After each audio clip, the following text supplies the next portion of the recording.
On continue avec M. Yves Déhoux, qui veut parler du Bixi. Oui. Et ça me prendrait une motion d'un des leaders pour poursuivre de 30 minutes. Alors, madame, les deux leaders. M. Déhoux?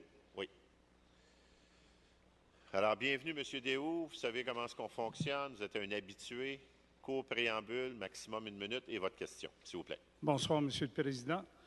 Monsieur de Souza, en fait, j'adresse la question à Monsieur de Souza en l'absence de Mme Barbe, responsable du transport en commun à la salle, à Montréal plutôt.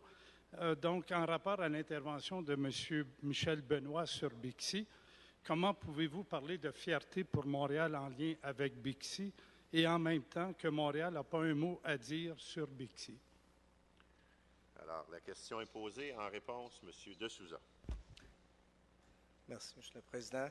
Je pense que si Bixi se réalise, c'est effectivement parce que l'administration, les gens qui travaillent dans le service de transport, a travaillé en collaboration pour voir par quelle moyenne cette notion d'un vélo en libre service sur le domaine public pourrait se réaliser.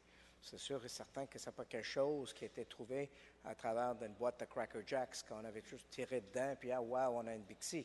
Non, ça a pris une certaine vision, ça a pris un certain travail, de travailler ensemble. Il y avait des gens qui, chez nous, qui avaient fait la réflexion, la réalisation, ça fait au niveau par les gens du stationnement à Montréal. Donc, je pense que dans ce sens, l'administration Tremblay a à cœur la réussite de ce succès qu'on appelle Bixi. Je pense que ça va bien. Je pense que Rome n'était pas construit dans un jour, mais si on voit déjà la réussite à Montréal, mais hors de Montréal aussi, dans les pays étrangers, par les villes qui ont adhéré à ça, je pense qu'on peut bien voir que dans un an, ça a bien réussi. Donc, je pense que quand on parle de fierté, oui, je pense qu'il y a une fierté dedans. Et puis, je pense que l'administration, en plus que Stationnement à Montréal, peut partager cette fierté.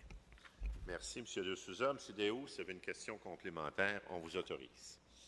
Sans être prophète de malheur, dans l'éventualité où finalement il y aura un crash au niveau des finances de Bixi Montréal, qui finalement épongerait la dette?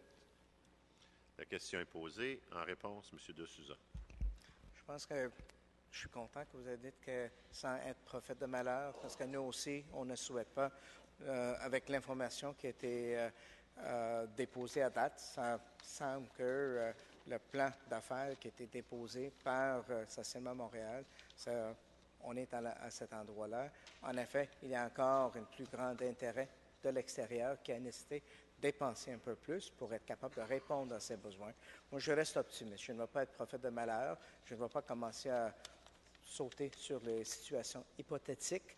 Nous, à la Ville, on a un intérêt dans la réussite et puis je pense qu'on va suivre de près ce plan d'affaires et on va s'assurer qu'on a la vigilance nécessaire pour continuer de s'assurer de la réussite de Bixi. Merci, M. de Souza, et merci beaucoup également à M. Déhoux.